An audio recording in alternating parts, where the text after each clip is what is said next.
Can you hear us? Can you hear us? Test, test, test. Yeah, I can hear you. Yeah. Test, test, test. No, we're gonna decrease the R level since we couldn't hear the game sound.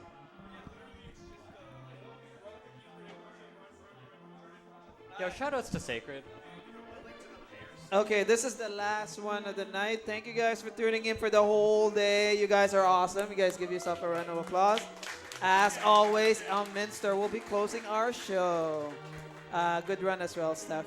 Thank you for people that donated. We're still gonna be here for another hour and a half, so please keep donating. I'll tally it at the end. Okay. Thank you. I'm gonna give the mic to Dor.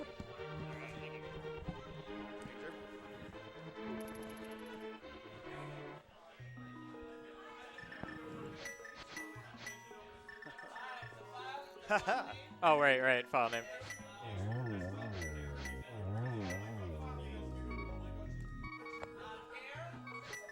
Pair forehead. Pair forehead, that's what it is.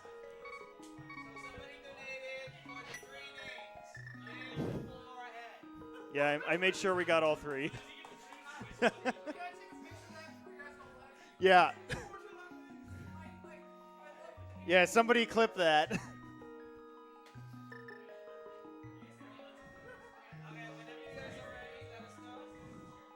Okay. You guys ready to see some glitches? Yeah. All right. Well, you're gonna have to wait 10 minutes. Yeah. The first 10 minutes of the run will be pretty standard, so we'll explain some stuff while we do that. All right. I'm ready to go. All right.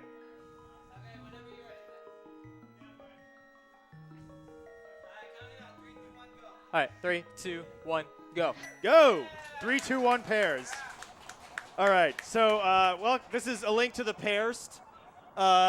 This category is, it says all dungeons. Technically, this has actually had a slight change recently for interesting technical reasons, but it's actually going to be called all bosses now instead of all dungeons, but we'll get into that little detail a little bit later on in about an hour and a half. All right. So this run bans exploration glitch, which is the most severe form of out of bounds. It lets you go under pretty much all the layers of the underworld, which is all the dungeon maps connected together. So if you can get under the floor, you can go pretty much anywhere. That particular glitch is banned. Pretty much everything else is fair game. Yeah, and you're going to be seeing a lot of everything else, which is fair game. The main categories of this game, if you're not familiar with Link to the Past speedruns, you've got your any percent no major glitches category, which is like your standard sort of basically glitchless any percent, and there's 100%. So you might assume that something like all dungeons or all bosses is, between the two, and given that description, you might assume that, well, you probably don't do all the dungeons or all the bosses in any percent, but that's not true. You actually do. So if you're familiar with, your casual route through the game, you actually do beat all the bosses and do all the dungeons. So you might be like, well, what's this separate category called all dungeons or all bosses? What's that about? What that's about is we use some major glitches going out of bounds into places we're not supposed to go to take a very different route through the game than you're used to. This is a very non-standard route, and it has some really neat tricks in the routing. So it's a really cool watch. So at the very beginning here, this part of the prologue section here, the escape in the castle sewers, this is the same as a normal any percent or 100% run. There's not really anything different here.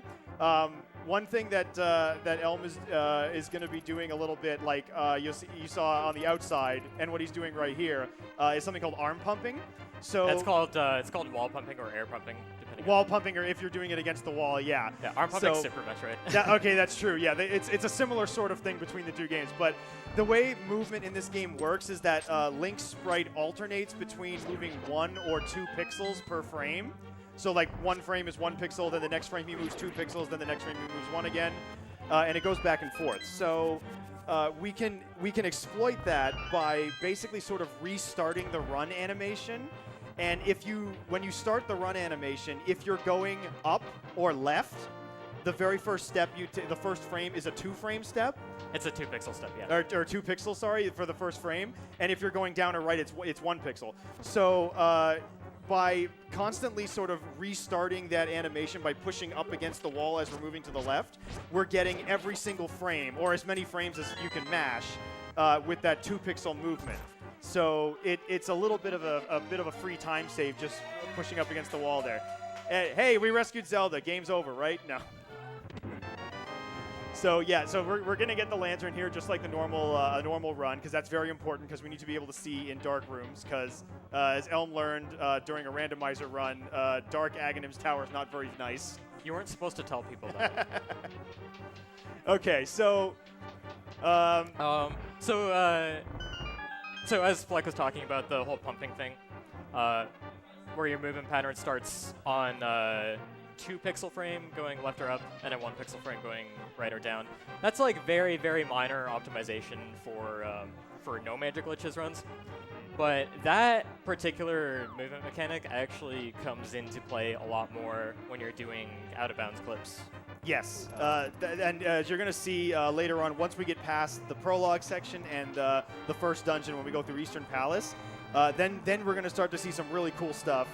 And we're going to be clipping out of bounds. And that movement is important to understand when you're clipping out of bounds, because it makes certain out of bounds clips a lot easier than others. Yeah. And the one in particular, I think the first one we have to do is the hardest one, right? Second one. Or the second one. First one's kind of first one's also a right side clip, but like I'll go into that. So so basically the way that the out of bounds clips I'm going to be doing work are diagonal walls. In this game, their collision is kind of weird. The way that collision detection works in this game is basically everything snapped to an 8-pixel by 8-pixel grid. 8 pixels by 8 pixels is 1/4 of the space that Link occupies, which is 16 by 16 pixels. Wow, that's bad snakes. So normally, pretty much every collision detection in the game operates by snapping you to this grid. But diagonal walls are obviously an exception. And diagonal walls do some really strange math to calculate your position if you're trying to move alongside them. They push you outwards from the wall, and just the way it's calculated is really weird. So what I'm actually going to be doing is, if you do 1 frame at a time movements into diagonal walls, you can actually clip into them without them kicking you out. And so because you have to move 1 frame at a time, if you're going right, it's going to be the 1-pixel frame. If you're going left, it's going to be the 2-pixel frame. So that's why that's important. So the left side clips are going to be much easier than the right side ones. Yeah, just because of that 2-pixel at a time movement, you're able to get into the wall with less of those frame perfect inputs that he's going to be trying to buffer. So it's just going to be a little more annoying to be doing the right side clips. But now the first question here is: are you saving the Sank Heart for later? I am. Okay. I'm actually going to save the Sanctuary Heart for climbing Death Mountain, because there's a high possibility of me taking a lot of damage there. Yeah. So I'm just going to save and quit here. Save and quit is traditionally not allowed in no major glitches runs of this game, and it is allowed in pretty much every major glitches category. So I'm just going to save and quit and go to East Palace. There are some routes of this where you don't do East Palace first, but I'm going to be doing it to get the Pegasus boots after beating the dungeon. And having the boots helps immensely with doing overworld clips. So like I said, the clips work by doing 1 frame movement at a time. And unless you're an absolute god, you need a way to buffer this movement. So on the overworld, the main way I'm going to be clipping through walls is using something called dash buffering. So once I have the boots, if I'm holding my sword out, if I press a direction and then press the dash button on, I think it's if I press the dash button on 1 frame after a direction, it'll only move me for 1 frame, and then it'll stop because the game's trying to make me start a dash. So that's one way to ensure that you only move 1 frame at a time. And basically, you can just do that into diagonal walls on the overworld. However, that does not work on walls in the underworld, basically indoor walls. It doesn't work there. So for those, I'm gonna have to do something a lot more difficult. Yeah, and this room that he just went through there with the skeleton enemies that you blink and you miss them because he killed them so fast. There are actually supposed to be 4 skeleton enemies that spawn in that room, and he did a trick where he avoided the trigger that makes them spawn and walked up and to the left, to the top left corner of the room.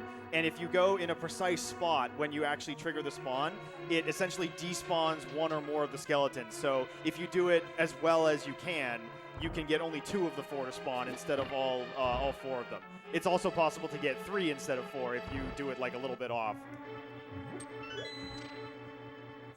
So Eastern Palace here is pretty much exactly the same as a normal, NMG or 100% run. Nothing's really super different about this. There's going to be a cool little damage boost here in the big key room here, where he's going to take damage, use the iframes to pick up the that pot there, and then there we go. There you go. And step on that switch. When the iframes run out, he's standing on the switch, so he doesn't need to get rid of the anti-fairy enemies that are surrounding the switch.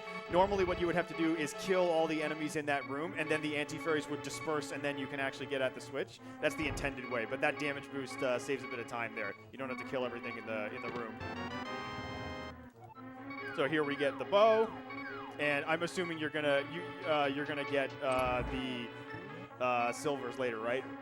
Are you gonna go for that?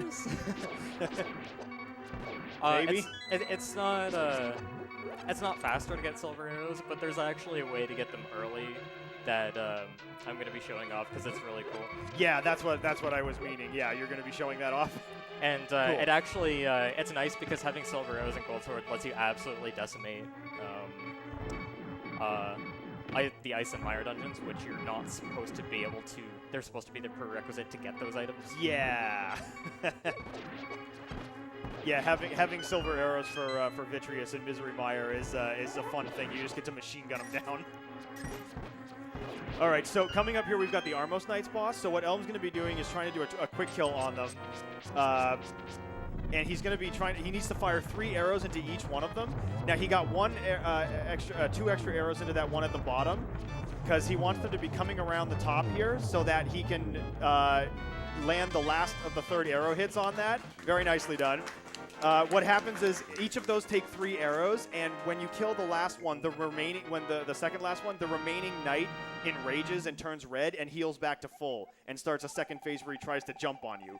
And so what he did was he killed the second last one, and then the last one that already had 2 arrows shot into it, he also killed that one very quickly right after it. And if you do it fast enough, it skips the entire second phase where he turns red and heals up again. All right, so that was a nice quick kill. So I'm going to get the boots, and I'm going to do a clip pretty soon after that. Mm-hmm. This clip is called Death Mountain Ascent because it lets you get up Death Mountain early. Yeah. And so what I'm going to be doing for most overworld clips, like I said, the game calculates the position very strangely on diagonal walls. So if I clip into a certain pixel in the wall, I can actually get the game to calculate my position so inaccurately that it causes a teleport. Now you can get either an upward or a downward teleport, and that depends on how far you're clipped into the wall. You'll get an upward teleport if you're 8 pixels into the wall, and you'll get a downward teleport if you're 9 pixels into the wall. Now what I'm going to be doing here is, this is going to look like a downward teleport, but this will actually be an upward teleport, and I'll explain that. This guy needs to go away. So this is the dash buffering method that I'm going to be using to get into the wall. Yeah, you can kind of see as he's making his way in, sometimes if he doesn't get it quite right, then he gets kicked out.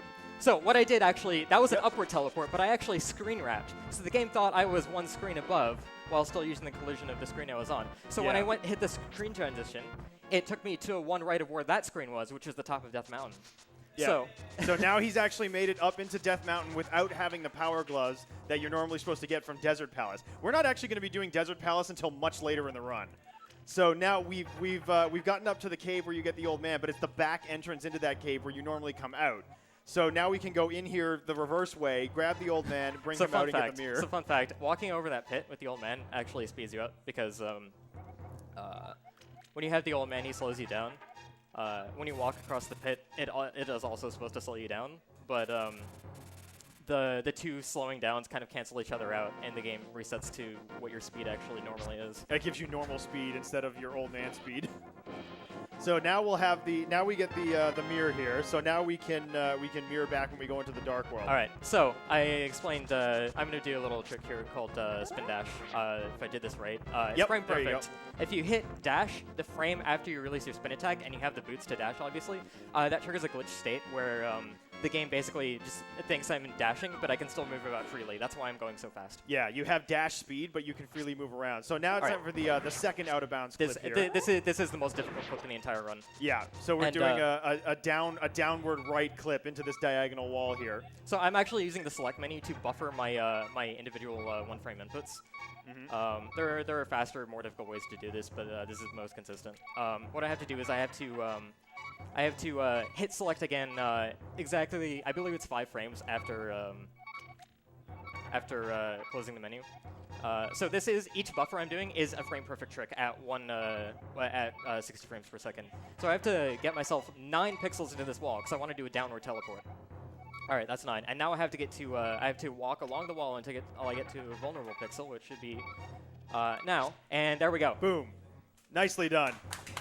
And now, where we actually are is the basement of Palace of Darkness. So now we're actually in Palace of Darkness, as in, you know, the first Dark World dungeon that you're supposed to get to. So an interesting side effect of this is the game still thinks we're in a cave on the overworld. Because of that, one thing that the game does when you're in a cave there, you might have noticed we just opened a locked door and we didn't have a key. So what the game does when you enter an overworld dungeon is it wants to hide the key counter. So in order to do that, it basically gives you the maximum number of keys that you can have. I think it's 255. It's 255. Yeah. So essentially when we walk in there, we sort of have infinite keys. So we could walk up to that door and unlock it, even though we didn't actually get a key in this dungeon. So then by walking out into outside and then immediately back in, now we're actually in the dungeon proper. And an interesting side effect of this is we're not actually in the dark world. We entered this dungeon from the light world, even though you're normally supposed to get here from the dark world. And it's a side effect of the all of the caves and dungeons being on the same map, like memory map in the game's memory. So you might notice that the pots are normal pots and not skulls. Normally when you go through the dark world dungeons, the pots are replaced with a skull sprite instead. Just to make things look more menacing. But a side effect of the fact that we entered this dungeon from the light world is the game still thinks we're in the light world. So it's got them as pots instead of skulls. And also when he walked outside, he wasn't actually in the dark world proper. He was in sort of a glitch state, what's known as fake dark world. So that's also why it didn't turn him into a bunny. You might have noticed when he walked outside, he doesn't have the moon pearl yet, but he remained in his link form instead of going to a bunny. Right. So this trick is called hammer jump. This is a pixel perfect bomb jump. Both I screwed that up. It's good that I aborted straight away from that. But both the bomb placement and Link's position after the bomb placement for this are frame perfect on the y-axis, or sorry, pixel perfect on the y-axis. Mm-hmm. The x-axis you have a bit of leeway. Actually, a decent amount of leeway. But yeah, in terms of the vertical positioning on the y-axis, you have to be dead on. There we go. There you go. Nicely done. So that's a cool little trick, and what that does is that allows us to get over to the chest that has the hammer here, without having to go up through the key door up there, since we don't have any keys. So that makes the routing around the dungeon a little faster. So we can also grab a key from this chest here, and then just mirror back to the beginning. So that saves us having to get an extra key in order to get into that room the intended way by doing the hammer jump there, the hammer bomb jump. We're going to be doing another one of those bomb jumps later on as well. So now, basically, we can complete the rest of Palace of Darkness in sort of the intended way. We're just going to go the main route to the boss.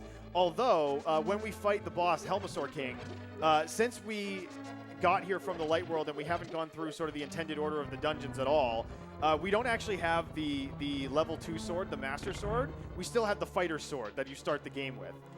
So that Does that even can that even damage bosses in the Dark World? I don't I actually don't think so. At least not Helmasaur. Yeah, not Helmasaur King. You can with the spin attack. Yeah. So, okay, so maybe you'd have to use spin attack, but having terrible that's going to to be very slow. No so drops. That's really bad. Wow. That's okay. really bad. That's actually especially bad because one of the things is with only Fighter Sword, arrows are really, really good to have for the Helmasaur fight. Yeah, that's the fastest way to kill Helmasaur King if you only have the level 1, the Fighter Sword. So, I mean, hopefully if we can get some more arrows, then we'll be able to use them on the Helmasaur King. I guess otherwise you'll just have to spin slash him, but... I think I forgot to pick up both pots in that room because they both have arrow drops, but I'm not really going to reasonably get any more, so... just have to hope that I live this fight. NMG muscle memory. This next room with 6 turtles, the strat is a little bit different since we don't have Master Sword. Oh, yeah. Yeah, so there normally, we go. Yeah, you want to, the hammer flips these guys over on their backs, and normally if you hit the hammer again, it flips them back over onto their feet. But if you actually hit them with the hammer, then it will actually kill them because the hammer, it has a lot smaller hitbox than the sword, so it's way more of a pain to hit enemies with Yo, I got the key dash. Nice, good job. I didn't even mean to do that. So the hammer has a smaller hitbox than the sword, but it does the same damage as the level 3 tempered sword.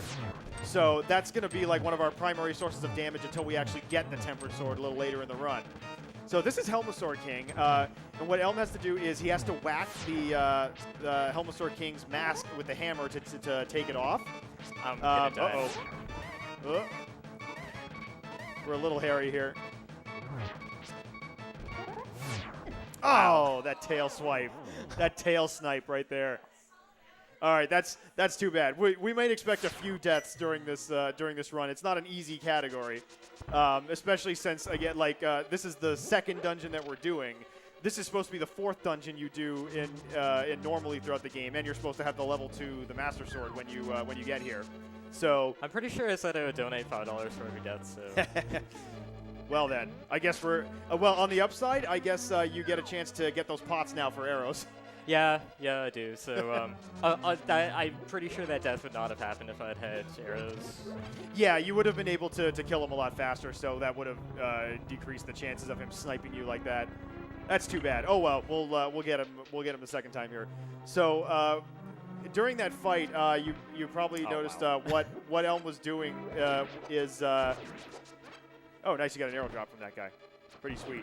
So what he does during that fight is hold. You have to whack the Helmasaur King's mask with the hammer, and so what he does is normally when you do that, it knocks you back and gives you a direction change, I believe. So the strat that you want to use that is a slightly slower but way easier and more consistent to do is. If you hold your sword out and keep a sword charge and walk up and when you swing your hammer when you're holding a sword charge, it gives the hammer the same size hitbox as the sword when you're holding it out like that. So it makes it a lot easier to just like whack off the mask. And when you're holding a sword charge like that, when you get knocked back, it keeps you facing the same direction. And that's actually also going to be useful during the Moldorm fight a little later on when we get into Tower of Hera as well. We'll use the strategy of holding the sword out in order to try to avoid getting knocked off the platform there. So now we're going to try to use the hammer on him as much as possible. He's being a bit of a jerk with his tail there. So in the second I didn't even phase use here, any arrows that time. Nice. You didn't even bother to use the arrows that time. So the thing about hitting him with the hammer on second phase is the hammer's hitbox is very small, and it's very hard to get in the position where you can hit him with it without getting hit yourself. Yeah, you have to get right up in his face like what you saw him doing there. So that's why the arrows are just so much easier for that if you have some arrows to spare. So now we've got the second dungeon completed. So now what we're going to do is we are going to save and quit and go back to the mountain cave because we're going to do Tower of Hera next, right? Yes. Yeah. So Hera is going to be basically a standard part. So that section with Palace of Darkness here is pretty cool because you got to see some out-of-bounds glitches and stuff. Hera is going to be pretty standard, except we're going to use the hammer to kill Moldorm instead of the sword since we have the hammer, and it does a lot more damage to him. So it'll be a little convenient to a little more convenient to use the hammer on him. And then after that, then we're going to get to see some cool stuff. Some more cool, cool out-of-bounds glitches and things. There's actually one cool little out-of-bounds thing I'm going to do to get into Hera faster.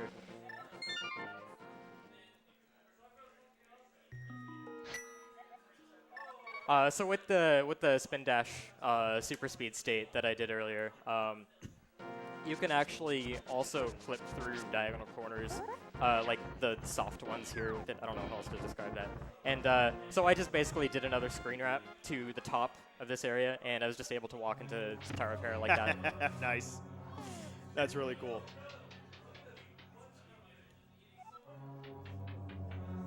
All right, so now we're in Tower of Hera, so we can grab the key from the bottom here. That's going to take us to the top left part of this room, which will have a key in order to get to the basement. So we need to go down to the basement in order to get the big key in this, which is a little bit annoying because we have to sit through the animations in this tile room where all these tiles come up, and you have to wait for all of them to do their thing and to be destroyed before the door will actually open.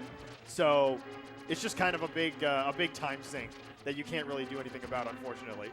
So there's another weird little speed glitch thing here. Like the old man, the whole thing I mentioned earlier. So I'm supposed to be walking slower than normal because I'm carrying a pot. But I also brushed up against that crystal switch in the corner, and brushing up against that also slows you down. So again, the slowing down kind of canceled each other out. And I'm walking at normal speed with this pot over my head. That's why the animation looks kind of funny. Very nice. And now this will give us the big key. And once we get the big key here, then we'll just warp back. We'll use the mirror to warp back to the entrance and ascend the tower as normal, basically. There we go. All right, so hopefully Trolldorm won't be too mean to us today. He can be mean sometimes and knock you off, and you'll fall down to the previous floor and have to get your way back up. Yeah, I know how to handle Trolldorm. Yeah, you should be fine. Now, interestingly, this is actually not the last time that we're going to see Tower of Hera. We're actually going to see it one more time a little later in the run, but it's going to be passing through in order to get to another spot, and it's going to be a pretty cool little trick that will come up a little later on. So this point right here, in order to get over to the big chest here, he's going to do a bomb jump. And the bomb explosion knocks Link back. And what he did was he bonked off the wall, and while the bonk animation, he timed it so that when the bomb was exploding, he bonked off the wall and landed back in the bomb explosion. And since he was still in the bonk animation, when the bomb explosion collided with him, it knocked him further than it normally would have. And that's just a nice, easier way to set up getting across some of these gaps here using these bomb jumps. Wow. Oh, wow, right down the middle. Trolldorm 1, GFA 0. That was me being really greedy, to be honest. The greed is real. So now getting knocked off the sides knocks you down 1 floor. Getting knocked down the middle hole like that there knocks you down 2 floors. So okay, that's... Shut up. Okay, that's just not. No, the game's just being mean to you now. Sorry. Sorry, eh? I didn't think that one was coming back. Yeah. Well, that meme's not dead yet. All right, Moldorm take 2. Okay, I'll be more careful this time. We'll be a little more careful. Yeah, Right, I'm hitting him with the hammer because it only takes 3 hits to kill him instead of 6. Yeah, since the hammer does the same damage as the tempered sword, so yeah. It also skips the final hit, which is where he's enraged. Yeah, because it deals that much damage. The game doesn't expect you to be able to deal that much damage to him at this phase, at where you're normally supposed to be. So the enraged state, when he's on his last couple hits, his last couple points of HP, basically, the hammer just skips that entirely. I think it's when he has 2 HP left. It's 1 hit with the fighter sword. I don't know. Okay, so I guess it's when he has 1 then. All right. So now that I have the Moon Pearl, I can start doing stuff in the Dark World. Now I haven't gone and killed Aghanim, so I don't have access. I'm not supposed to have access to the Dark World. Right. But I can do a trick called Death Mountain Descent, Yep. Similar to the Death Mountain ascent I did earlier. Yep, so now we've hopped down off of Death Mountain into the Dark World, and you can see that the sprites are a little bit messed up. The sprites are fine. The tile set is kind of messed up. Yeah. It's still using the tile set from, oh, that's not good. Okay, we're fine. Yeah. So yeah, it makes things look a little bit funky, but you can still navigate anything everything just fine. So now we're going to go into Thieves Town here, or Steve's Town.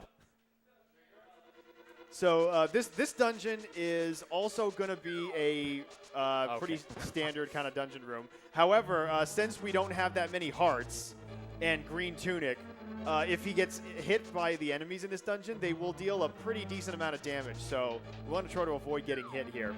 So we need to go all the way kind of around this big 4-room combination area here to get the big key in this chest here. And then we can head up on the right side here in order to get into sort of the rest of the dungeon proper. So Thieves Town has a neat mechanic compared to other dungeons in this game. A lot of the dungeons have sort of some kind of unique mechanic about them, and Thieves Town is definitely one of the more memorable ones. So this dungeon has a maiden in it. All of the dungeons have the maidens in the crystals that you're trying to rescue, and normally the maiden is trapped in the crystal that you get from defeating the boss. In this dungeon, however, in the basement of Thieves Town, you actually find the maiden in the cell, and she's like, hey, great, thanks for coming to rescue me. And if you take her back... excuse me. There we go. If you take her back, if you try to take her out of the dungeon, then she actually won't let you leave the dungeon, so she doesn't want to leave. So this is a trick because, as you might have guessed, it's a trap. So the boss is actually the maiden in disguise. So, or rather, the maiden is the boss in disguise.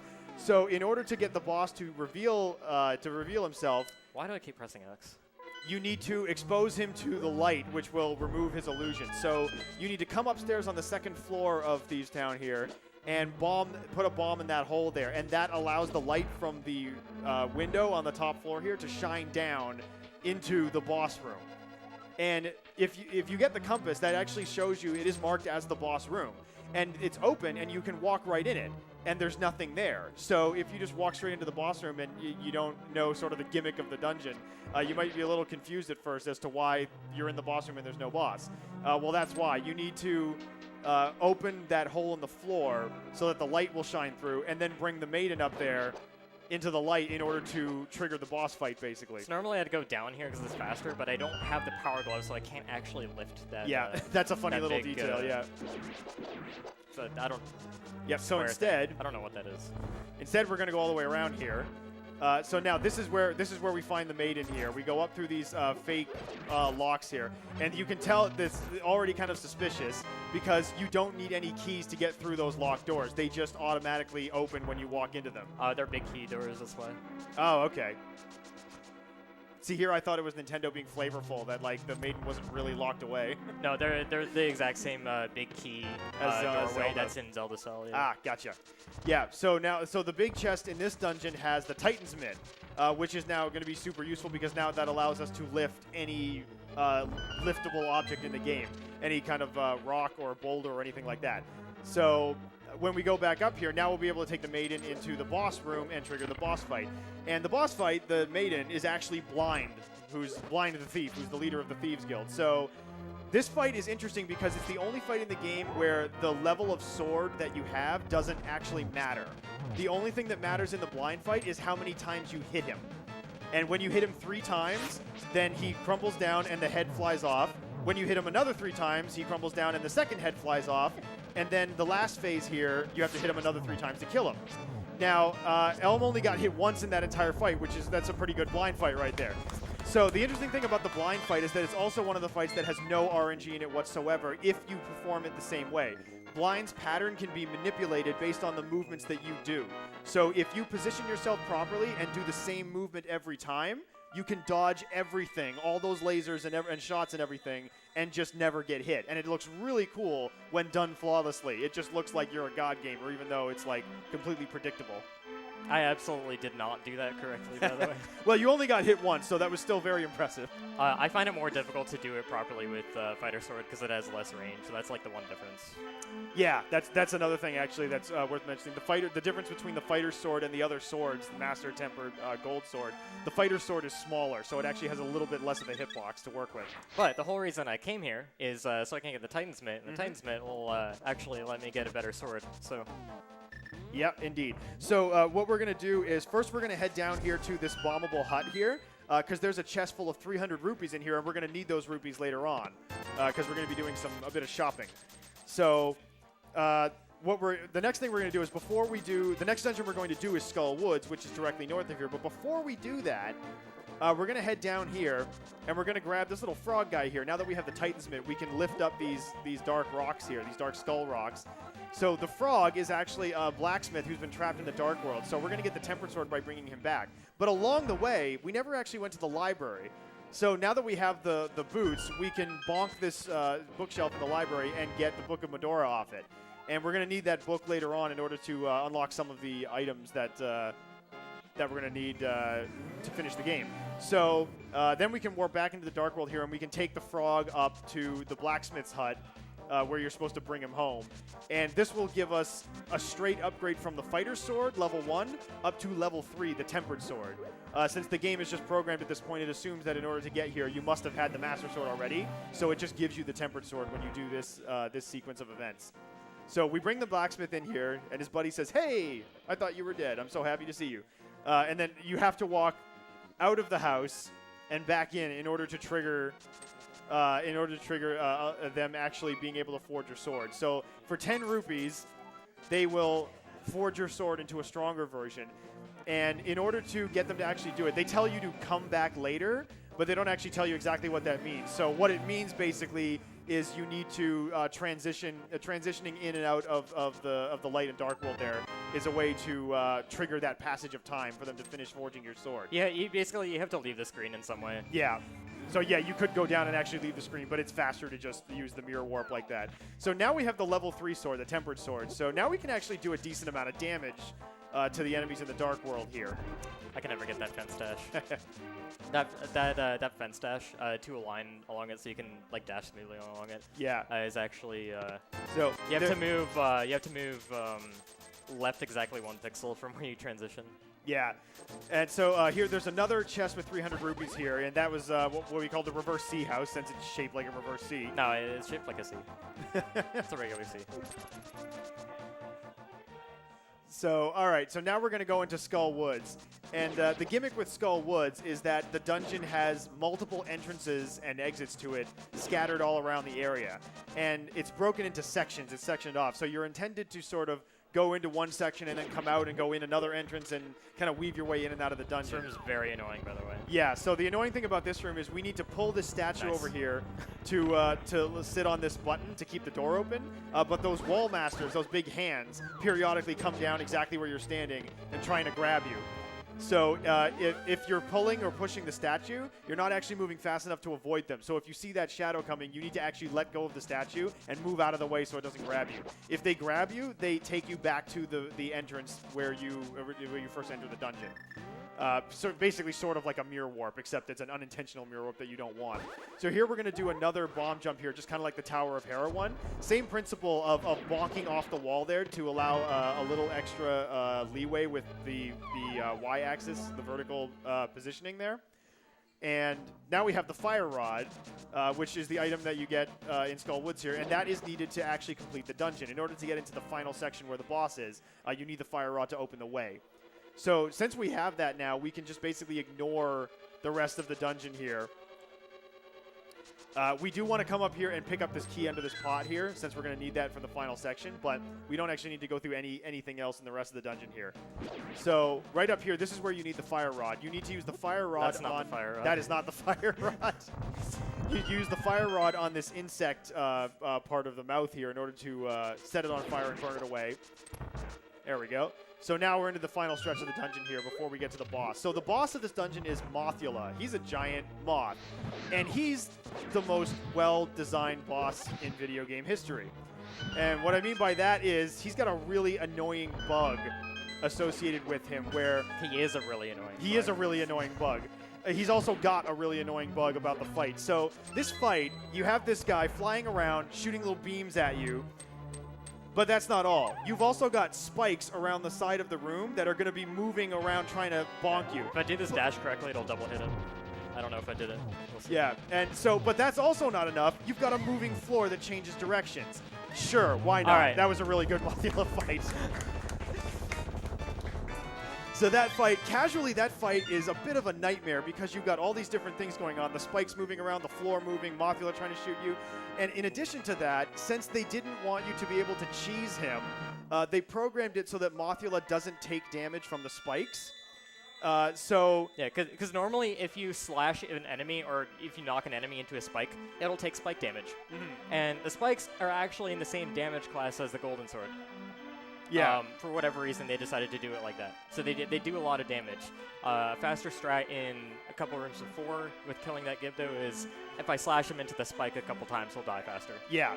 So, but because they didn't want you to be able to cheese Mothula like that, what they did was make him immune to spike damage. So what it means is that if you hit him and knock him into the spikes, he actually takes no damage. So it negates the damage that you would have done with whatever you hit him with in the first place. So you can be swiping away at him, knocking him into the spikes, not realizing that this is a thing, and he'll be taking way more hits than he otherwise would, just because of the way that they programmed it. So that fight is a bit of a nightmare casually. It's kind of a bit of a difficulty ramp, I would say.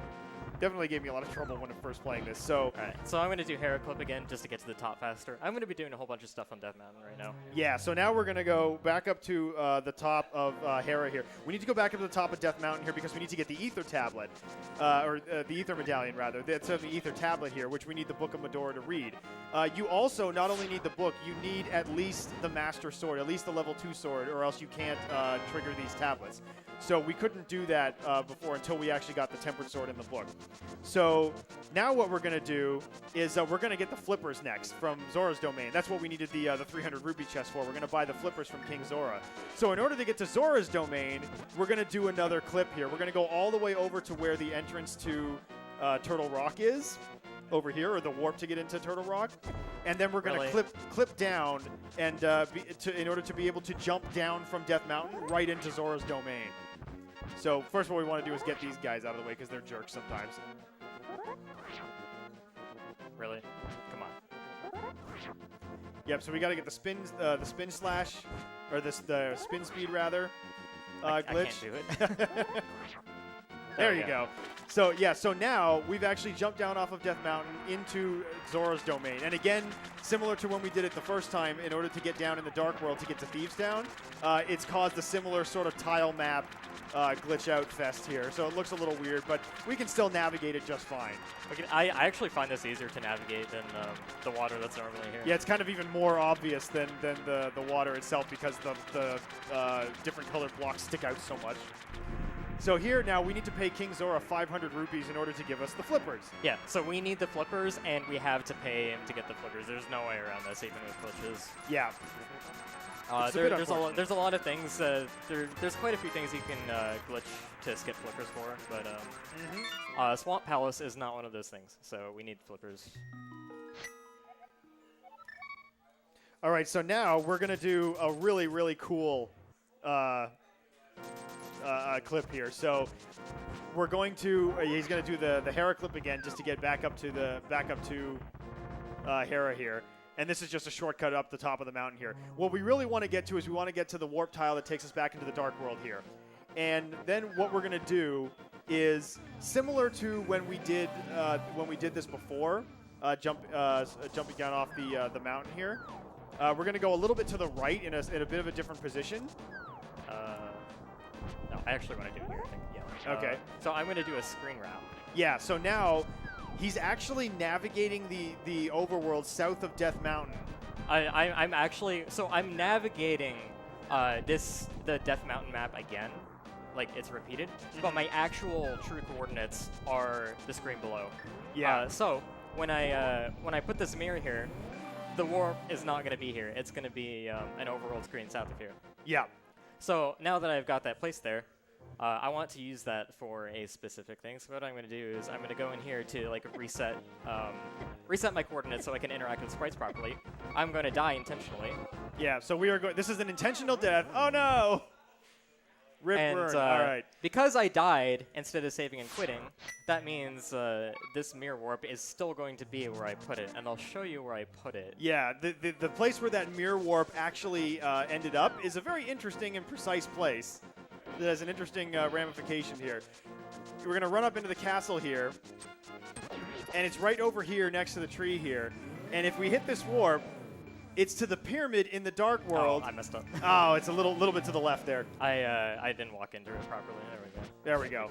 I think that's far enough. Yeah, I think you're far enough over. Oh, thanks. All right. that was less elegant than I was hoping.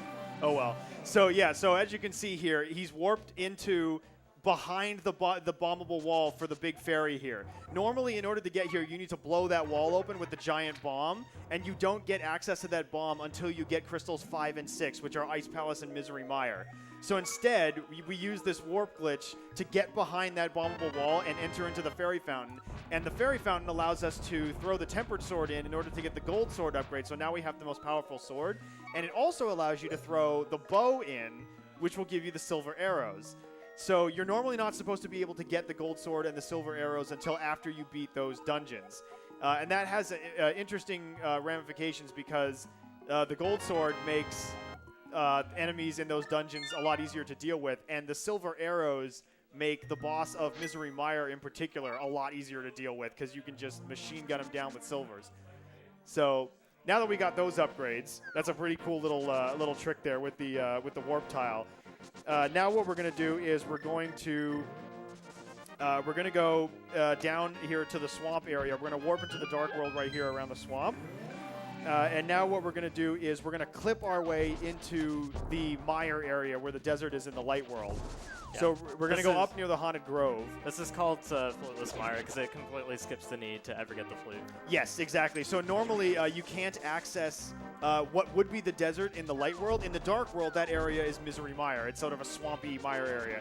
And normally that area is completely cut off from the rest of the overworld.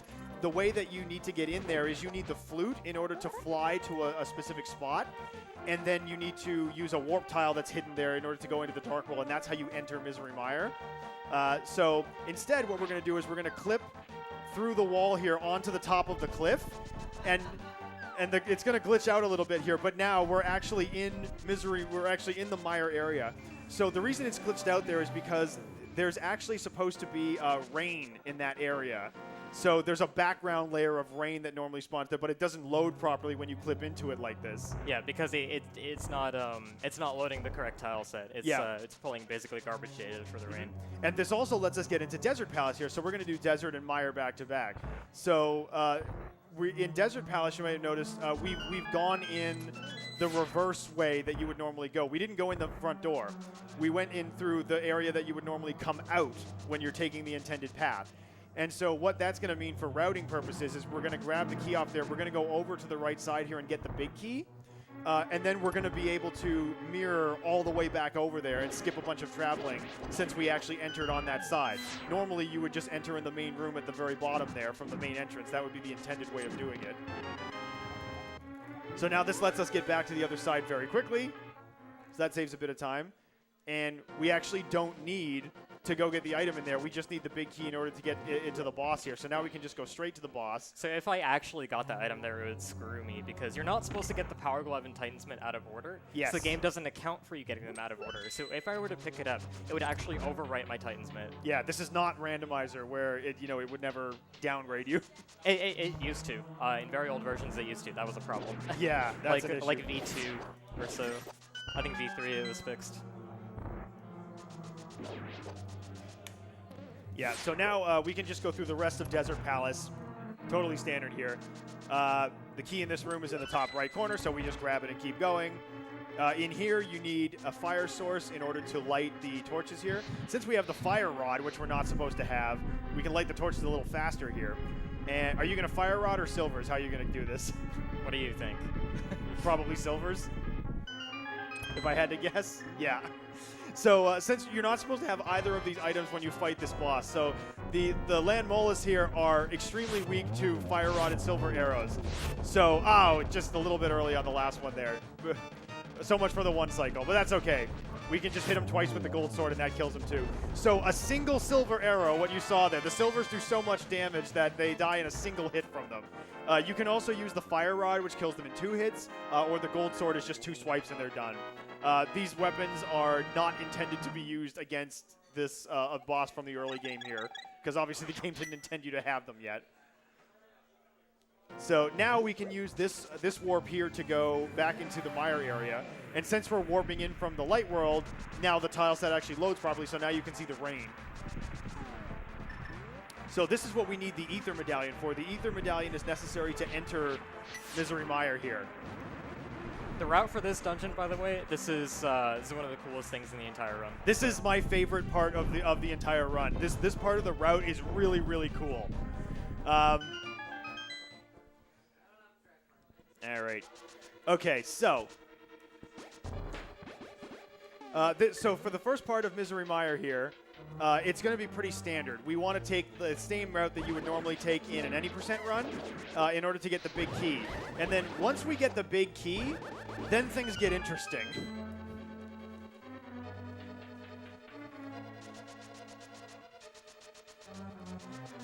Yeah, so this part is bog standard here. We're going to skip the chest at the top there because that just has the map. Over here, there's a couple of keys that we want to pick up in this room. One of them is under the pot in the top left. The other one is in this hidden chest here that you need to hit this switch in order to activate. We want to get both of these keys because they're going to allow us to access the rest of the dungeon here. The rest of a dungeon. The rest of some dungeon. One of these keys I'm going to be using for something very interesting. Yeah. So normally in a No Major Glitches run, you'd only get the key in the pot. Yeah, because you wouldn't need the other one. Yeah, you'd get the spike key on a return trip like later, but we're getting them both now because we're gonna be using them very shortly. Yeah. So this room here, we want to light the 4 torches here in this area in these 2 rooms, and then once we light all 4 torches, then we have to sit and wait for a bit because the wall in the next room, similar to Desert Palace, where once you lit the torches, the wall like pulls back. It does the same thing here, except it takes a bit of a longer time, I think. And this is going to get us to the big key in Misery Mire. There we go. Yeah, so you fall down here, so the wall would pull back all the way from there. And you get the big key here. Don't try and do chest turns. They just waste time. Well said. So now, normally you could go straight up that door there and warp. You want to get the cane first. You'd want to get the cane first, so that's why you wouldn't do that. Yeah, so well, I guess the first thing we're going to do is get the, well, actually, we're not going to get the cane yet until the return trip, are we? So, yeah, so now we're going to go back down here to where we went upstairs to get the big key. And you're wondering, well, we already went through here. We just went through here. Why are we going back up here? What's the deal with this? The deal with this is some interesting things are about to happen. So we're going to go down to the bottom left corner of the bottom room here, and we're going to clip through the wall here again out of bounds. And what that's going to do is take us to, it's going to... Yeah. Yeah. You'll see where we end up. Yeah. It's going to take us somewhere neat.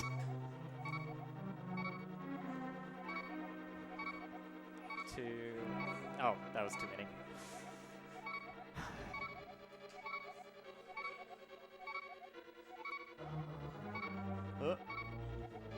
That's right, these never get easier. Yeah, doing these clips, you know, you're doing multiple frame perfect inputs. Even with buffering it, it is very difficult. It's not an easy thing to do at all. So you can use some sword slashes there to get a little bit further into the wall, okay. And there we go. All right, so now we've dropped down directly below this room in the memory map, directly to the south of it, is a fairy room. Hey, remember I said we were going to see Tower of Hera again? Well, we're seeing Tower of Hera again. So now I already went through here. I already cleared this whole place. What am I doing here? That's the new question. That's the new question. What are we doing here? Well, we're going to go down into this corner, and we're going to do the same thing again. And when we clip through this wall, it's going to take us down, since we fell down one floor, so now we're somewhere else in the game's memory in terms of the map of all how the rooms are laid out. So when we go down through this wall here, it's going to push us down again, and we're going to end up somewhere really interesting.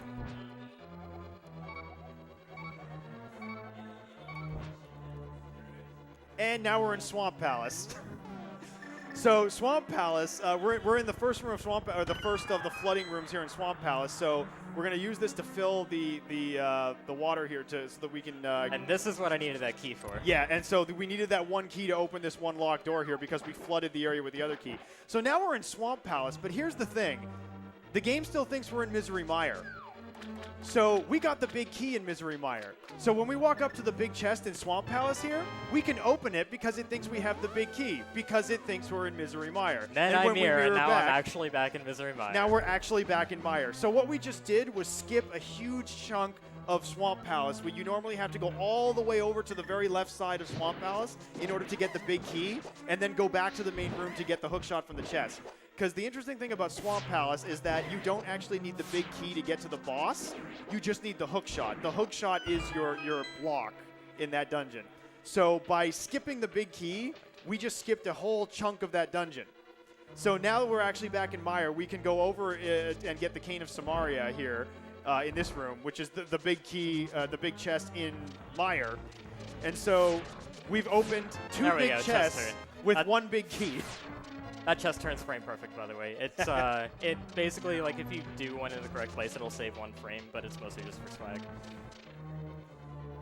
Yeah, so this is a really cool, that's a really cool trick. So we did a major piece of work in a different dungeon while we were in a completely separate dungeon. It's a really neat thing.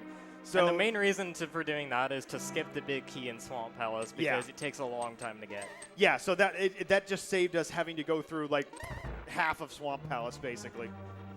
So now we can actually go up here and we can take this warp over to the big key door in Mire here, and then this is going to lead us down to the basement area. So the rest of this dungeon is pretty much going to be the same as a normal run.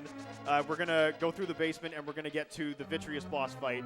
But the cool thing about Vitreous is that since the game didn't intend you to have the gold sword or the silver arrows, Vitreous is normally weak to arrows. You can use arrows to take out the little small eyeballs and then take out Vitreous himself once the second phase starts and he comes at you.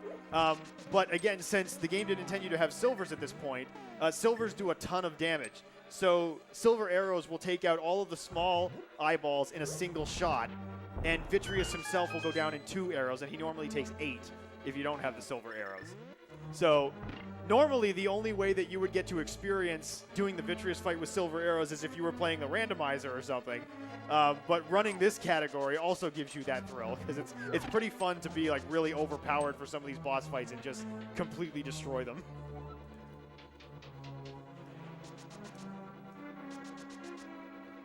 Nice way to dodge the anti-fairy there. All right, so here's Vitreous. So now what he's doing in this fight is he wants to walk into the middle of these eyeball groups with a charged spin slash and try to hit as many of them at once as he can. Now he's kind of switched over to the arrows, and he's shooting them down here and picking them off. So the eyeballs and Vitreous and the lightning bolt here do a ton of damage to you. But the acid on the floor behind him, that sort of gel-looking stuff, that hurts you when you step in it, but it only does a single heart worth of damage. So the strategy for that is you charge up a sword slash and you walk into the slime. The slime damages you only for a single heart of damage, and while you have the invincibility frames, then you just waltz into the pile of eyeballs and release your spin slash. And with the gold sword, it takes them out pretty darn quickly. They should have all died there. I actually messed up the second spin attack because one eyeball wandered into my sword and caused me to poke it instead. Yeah, your positioning has to be pretty on point there to get all of them like that. But you managed to take out most of them, and then you can take out the rest pretty easily with silver arrows. So it's not too much of a time loss. I screwed that up completely, to be honest. Like I would not have lived that if I didn't have silvers. Yeah, that's why we get silvers. I mean, they're not faster. I just felt like showing them off. I'm glad you did, actually, because that clip into the big fairies fountain there is pretty darn cool.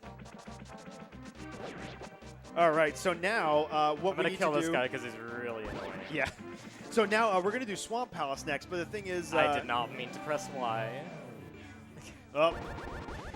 Let's try that again. All right, so in order to get to Swamp Palace, we need to be in the Dark World at first. So we need to get out of Mire, and we're going to get out of Mire the same way that we got into Mire, which is by clipping through the wall here on so top annoying. of the cliff. Yeah, now we have to kill this guy again. You don't have to kill him. Well- you can just like not be bad and do the clip really fast. But, Well, it makes it a lot easier. He doesn't get in your way as much. So yeah, we're gonna do the same thing that we did to get in here. We're gonna clip through the wall and get up onto the cliff here, and then run over and jump down the other side of the cliff in order to get to, there we go, in order to get to the Swamp Palace area. So now, like I said before, since we basically did half of Swamp Palace already, getting the hook shot, we're just going to be able to walk into Swamp Palace and go directly to the boss. When we hit the main room, we'll go straight up north and just make our way down there using the hook shot to get across there. And we'll go straight to the boss Argus. And so what you saw him just do there where he pushed the block and it disappeared, if you have the mirror and you use it in a cave on the overworld, it normally would take you back to the beginning of the dungeon, but you're not in a dungeon, you're in a cave, so it just makes a buzzer noise saying that it doesn't do anything. But in this particular version of the game, in the Japanese 1.0, is it a 1.0 exclusive for that? yes, it is. Yeah. So if you're in Japanese 1.0, when you are in the middle of the block pushing animation, if you use the mirror while you're pushing the block, the block actually despawns. That's a funny little glitch that you can do, but it saves a bit of time there going through instead of having to push multiple blocks. So now we're actually in Swamp Palace proper, and you'll also notice that the area that we flooded earlier when we clipped in here from Misery Mire is still flooded because the game remembers that, so we don't have to go up and push that switch and re-flood it again. So now when you're in the main room here, there's a key here that we want to grab, but like I said, the hook shot is the only thing that's necessary to get to the boss. So since we've already opened the big chest and gotten the hook shot, we can just go straight up here to the boss there. That gap that you need the hook shot to cross is meant to be the block.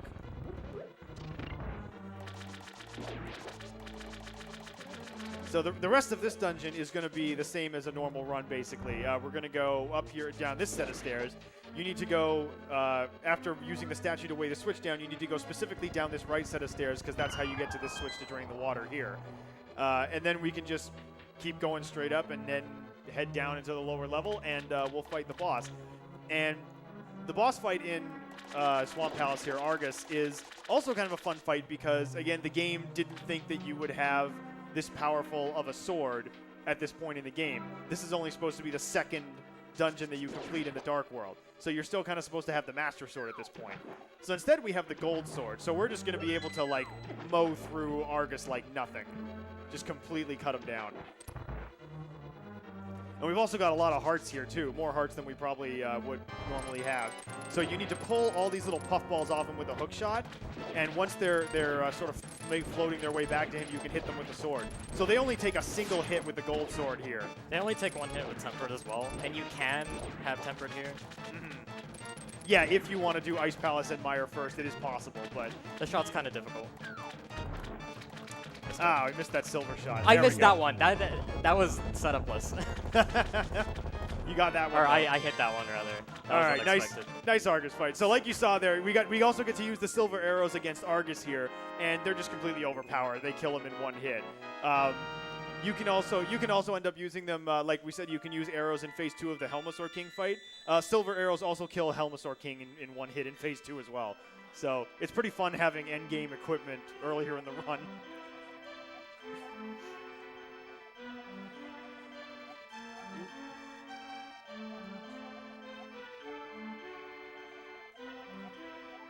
All right. So Ice Palace is mostly normal. You're going to skip a few rooms by doing a clip at the very beginning in the first room, right? Yeah. Yeah. So for the most part, Ice Palace will be as normal in a normal run. But it's still pretty cool because in a normal run, you still get to completely break the dungeon, even in a no major glitches run. And the way that we do that is because the design of Ice Palace is actually really cool. It's kind of a shame that we completely break it, to be honest, if I'm being completely honest, because the way that the dungeon is laid out and sort of designed to make you sort of wrap around it multiple times, I think is actually kind of a neat, clever design. So instead, what we're going to do is we're going to just completely skip most of the dungeon by doing another bomb jump. This is the This will be the Ice Palace bomb jump. So this is sort of similar to the one in that we saw in Hera and Palace of Darkness, but we're going to be knocking ourselves diagonally over a pit. And I'll point that out when it's coming up here. It'll be coming up in a minute. So in this first room here, we're going to clip through the bottom left corner here. And what that's going to do is that's going to take us to another room in Ice Palace, just a little further along. So it'll save us going through, several rooms. It'll save a bit of time. But it's not a super major skip. It just skips over the next few rooms that we would have had to do. That didn't work. Fun fact, I think this is the first teleport that was ever found. Oh, the first place that people found that you could warp to another room?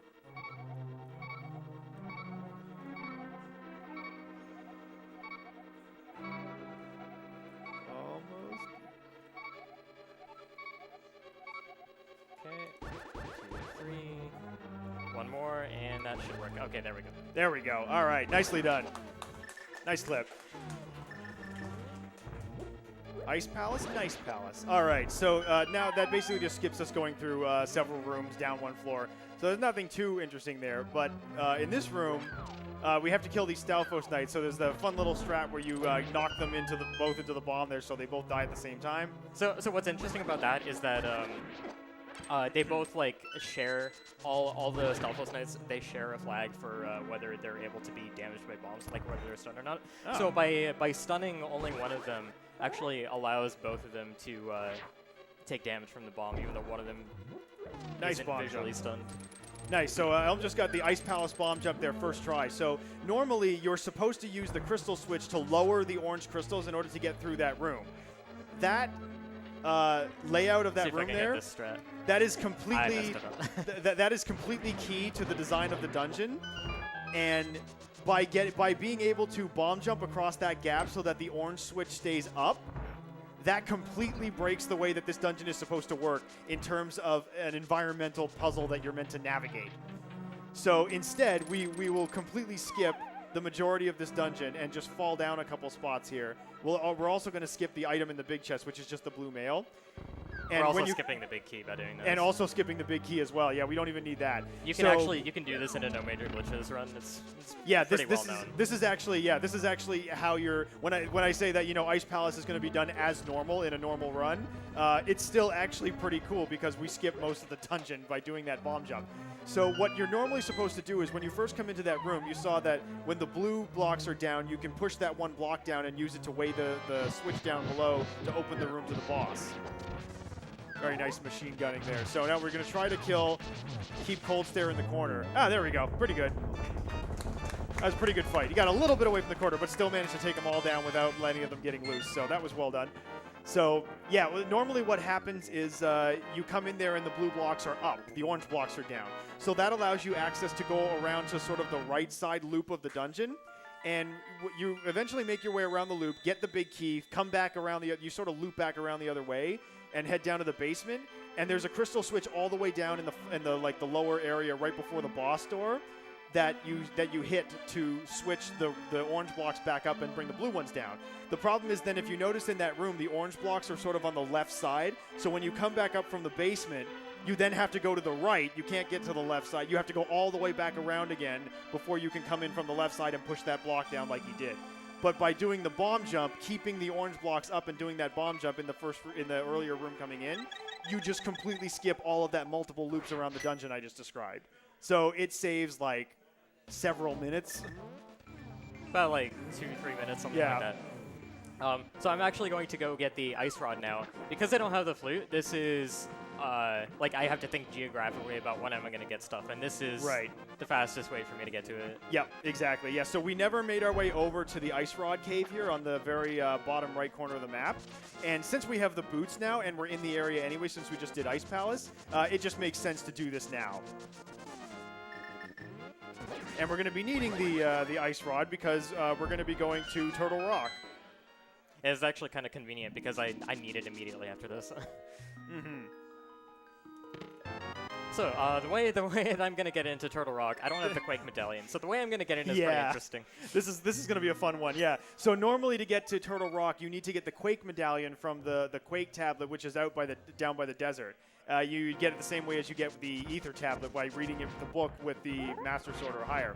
So instead, he's going to do the Hera clip again just to get back up to Tower of Hera, just so that we can get up the top of the mountain. I lost count of how many times I've done this. Yeah, they've done it a lot. I think this is the third or fourth time? Yeah, it might be the 5th. I'm not even sure. Yeah. So instead of going all the way over, I need the warp. I'm being dumb. Okay, here we go. Yeah, you need to warp into Dark World. Yeah. So we're gonna warp into the Dark World here.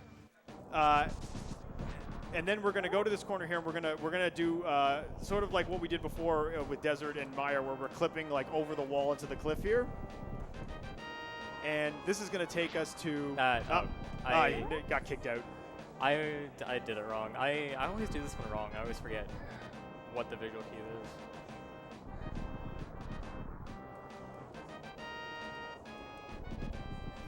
It's also a right side clip, which makes it annoying. For reasons I explained like an hour ago. Yeah, if you remember back at the beginning of the run where you mentioned about Link's movement alternating 1 and 2 pixels per frame. So because you're making single frame steps at a time here. There we go. There we go. I have to like kind of wiggle myself up this wall. Yeah, you wiggle yourself over the cliff here. So now we can run across the bottom of the map here in a part that you're not normally supposed to be able to get. And then we can also do a similar sort of spin speed clip here in order to jump down here. So this leads us to a part of Turtle Rock that contains the big chest. All right, so I'm going to do a really cool glitch here. This is called data swap. Basically, I'm going to, it's done also by doing what's called a door juke, which I'm going to keep throwing this Kano Samari block into the door. Okay, let me try that again. I'm gonna keep throwing the cane block into that door. So you're not supposed to be able to carry a grabbable object through a door. So the game basically stops me from transitioning as long as I'm carrying it. But a side effect of that is that if I manage to get it deep enough in the door, I can actually like push through the transition without actually triggering it, and that swaps the data of this room and the room above it. Which means it swaps the contents of the chest, which puts the big key in the big chest. That is a really cool trick. And then now we get now we have the big key and we get the mirror shield. The mirror shield isn't like necessary for the run, but it's on the way, and we have to get the big key in order to get through the rest of Turtle Rock. See, the big key chest is open. Yeah, so the big key chest is open there because we got it. So that data swap is a really cool trick there. Yeah. So now, nice little invincibility iframe trick there. So you might have saw he walked up and he walked straight through the spike roller there. That's because when he triggered the crystal switch in order to make the orange blocks rise up and the blue ones go down, if you're standing on top of the blocks that are down, and then when you hit the switch they come back up, they come up underneath you. The game doesn't want you to be on top of them, so it wants you to move off them as quickly as possible. So it gives you iframes as if you had taken damage. You don't actually take damage, but you get the iframes as if you had taken damage. So he got those iframes, and he was able to just walk straight through the spike roller without taking any damage. I think Mirror Shield is nice because you can actually get that key the intended way and not have to worry about doing the laser skip and dying to it. Yeah, another reason to get the Mirror Shield, aside from just it's on the way, so why the heck not, is that, yeah, it makes that the laser hallway there a lot easier because you're actually intended to have it there. You're supposed to block the lasers with the Mirror Shield. All right, so Trinex. So the Trinex fight, you need the Fire Rod and the Ice Rod, and you need a bunch of magic. You need a few shots of magic for each one. So you need to use the appropriate rod on the heads. You need the Ice Rod on the Fire Head and vice versa. So you need to stun them with that in order to take damage. And with the... Which rod do you use on the forehead? I don't know, Pitch. Which one do you use on the forehead? Speaking of foreheads... So now that both heads are down, Trinex is going to come out of his shell here. And the funny thing is, at this stage of the fight, you notice that he's hitting him in the head there. The head's actually not supposed to be his normal weak spot. The weak spot is supposed to be the middle large section of the body. And for whatever reason, the head is the weak spot when he first comes out of his shell and makes the initial path around the bottom and up the left of the room. And once he starts moving across the room from that point and chasing you around, then the weak point moves from the head to that middle section of the body, and you'll see it like flashing red, so you'll know to hit it. Yeah, so if you don't do that part of the fight correctly, that's the only time that you'll actually see the middle of the body be the weak point. Yeah, so kind of, I guess the measure of like whether or not you did the fight, fast is whether or not you see that. All right, so I have all the pendants and all the crystals. Yep. So now we can go to Ganon's tower, right? Yep. It's just a normal Ganon's tower. Yep. Right. Nothing out of the ordinary. It's completely normal. Nothing's gonna happen. Don't worry.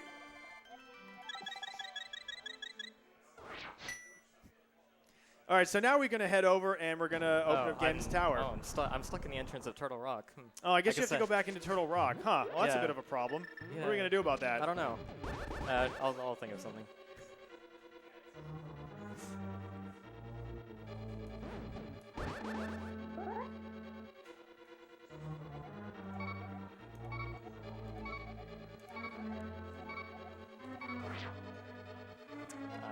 Did not work.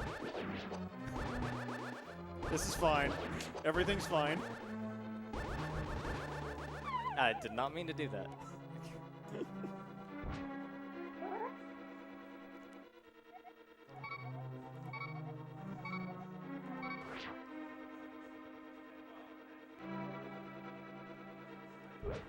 Right, so I think I'm just gonna do another door duke here.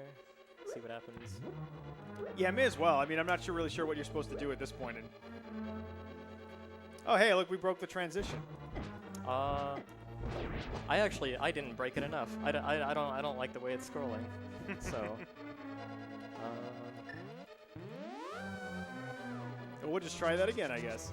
Yeah, so the side effect of that you saw when we walked outside is we were stuck in the middle of the turtle's face. That's because we didn't actually open Turtle Rock because we didn't get the Quake Medallion and, we didn't enter it the intended way. We took a back door in to the big chest room there. So now we're kind of stuck in here, but there is something that we can do.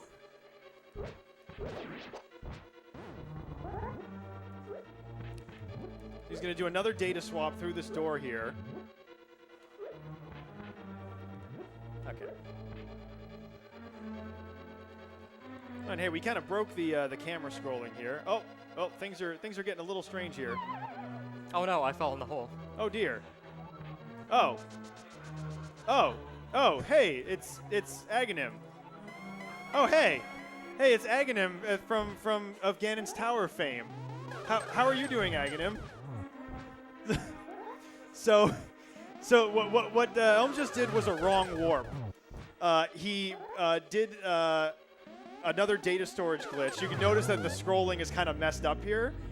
He used the data storage glitch to wrong warp himself to a completely different area in another dungeon. I did another glitch on top of that, and it's actually a new glitch that was discovered like maybe a couple weeks ago. Yeah. So this wrong warp was recently discovered, and remember I said at the very beginning of this run that it was labeled as an all dungeons run, but actually technically it's an all bosses run. That glitch is the reason why. Yeah, I'll explain that in a bit. So we've beaten Ganon's Tower, and that's it, right? Well, we still. Well, here's the thing. Technically, we didn't beat all the dungeons or all the bosses. We still didn't actually do Aghanim's Tower that you're normally supposed to do when you get the Master Sword after the 3 pendants in the Light World. So we still have to go all the way back to Aghanim's Tower and do the Aghanim 1 fight after we did the Aghanim 2 fight. So I'm not sure if this causes some sort of temporal rift in the space-time continuum. There's definitely a questionable timeline here. All right, so this dungeon is pretty straightforward. It's pretty normal as to what it should be. So I'm gonna explain what the hell I just did earlier. Yeah, that would be a good idea. Because I don't even fully understand it. Okay, so I mentioned I did a data swap, and one other thing that a data swap does is it swaps